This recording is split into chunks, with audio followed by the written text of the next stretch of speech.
Hi everybody, I'm back, and today I wanted to talk about a book that I read this weekend that I basically just devoured in one sitting. I laid on my floor. I don't know why I didn't use one of my two couches, multiple chairs, bed. No, I had to lay on the floor to read this for some reason, and I loved it, and I thought it would go really well with this month, which is Hispanic Heritage Month. This book is called The First Rule of Punk. It's by Celia E. Perez, and it is about excuse Charlie, she's sharpening her claws. It's about a 7th grader named Maria Luisa, who goes by Malu, who is half Mexican and a punk. She lives with her mom and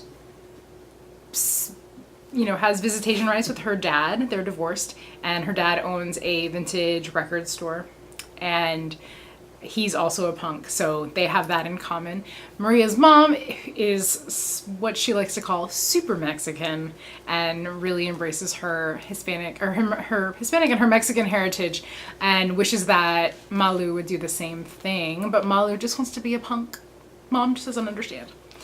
She really doesn't understand, to the point that she takes a job as a professor in Chicago at a university there for 2 years and is taking Malu with her. Malu is not happy about, being ripped out of her life in Florida and moving halfway across the country to Chicago, but she has to do it because she's in the 7th grade and she doesn't get a say. So when she gets there, she is enrolled in her new school, Posada Middle School, which is a much more diverse, and there are a lot more Mexican kids there, and she is kind of faced with trying to find herself. So her mom wants her to be more Mexican, and the mean girl at school makes fun of her and calls her a coconut, which is, if you don't know what a coconut is, it's someone who's brown on the outside but is white on the inside. Like, they've assimilated into white culture, and it's kind of like the worst thing you could call a Hispanic kid in a lot of areas. And Malu just wants to be a punk. She just wants to be who she is. She wants to listen to the music that she likes, and she wants to make zines, and she wants to wear what she wants. She doesn't want to conform to what her mom thinks a young lady should look like. And that leads to a lot of problems for her. One being that she decides that she is going to start a band for the school's talent show.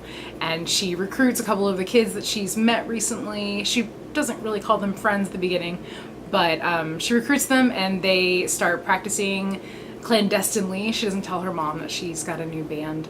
And they audition for the school talent show. And they do fairly well for a group of 7th graders who've only been playing any of their instruments for a couple weeks. But they are not accepted into the talent show.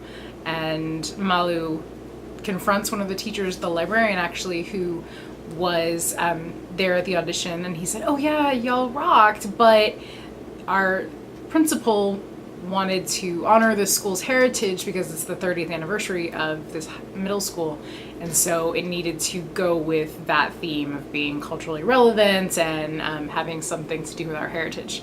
And Malu is upset because none of that was stated on the flyer, so that they shouldn't be discounted because they didn't follow the rules that were never told to them. Yet they're not allowed to play in the fiesta. So they decide to throw their own alterna fiesta and have their own show separate from their fall fiesta. So that's kind of the setup of the whole book, but it's a lot more than the sum of its parts. There's so many great side characters, and my favorite part, aside from all the music mentions and the descriptions of Malu's clothes, I love how Malu dresses. Like, she's a 7th grader and I want to dress like her. But she also makes zines. And if you don't know what a zine is zine is short for magazine. So they're small self-published magazines that you make yourself, and they can be on any topic you want, and you use tape and glue sticks and scissors and paper, and you collage things and you draw things and you paint things. It's literally whatever you want to write about. And throughout the book there are several different ones. At the beginning, before they move, she creates one and puts it in her mom's purse, and it's the reasons they shouldn't leave home. It's called There's No Place Like Home. So there are, you know, different things. She can't go skateboarding where they are, and the bookstore they like won't be there. Her favorite reading spot, the library. Spanish moss hanging from trees. And she puts that in her mom's purse to try to convince her not to move. There's another one that I really like about her mom being the super Mexican, and all the things that make her mom the super Mexican.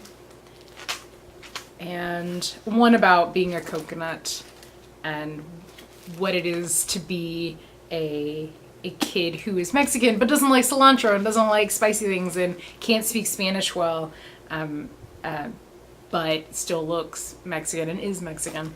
And throughout the book she kind of is learning more about her culture and accepting that into parts of her personality, but making it her own and not just conforming to what her mom wants, but trying to make her mom understand that that doesn't mean she doesn't appreciate it. And it's so good. It's so good. Okay, I don't want to talk more about it because I will ruin it. But another thing that I really loved about this book is that halfway through my reading of it, I just wanted to stop and listen to all the music that they were talking about, because there's a lot of talk of music. And so I tweeted at the author, Celia Perez, and asked if there was a playlist, and she linked her Spotify playlist for this book to me. So I'm going to add it down in the info. So that is the first rule of punk by Celia E. Perez. And the first rule of punk, if you're wondering, is be yourself, which I think is really important. So thanks for watching. Make sure you do all those nice things you can do on YouTube. Like this video, comment down below. It's kind of been my summer of punk. I've been listening to a lot of punk music, but more modern stuff, and sadly not as culturally diverse as the ones that I was introduced to in this book. So I'm really excited to expand my knowledge and enjoyment of punk music. So comment below if you have a favorite punk artist that you listen to and that you think I should try. Share this video wherever you share YouTube videos, and please subscribe if you haven't already done that. Okay?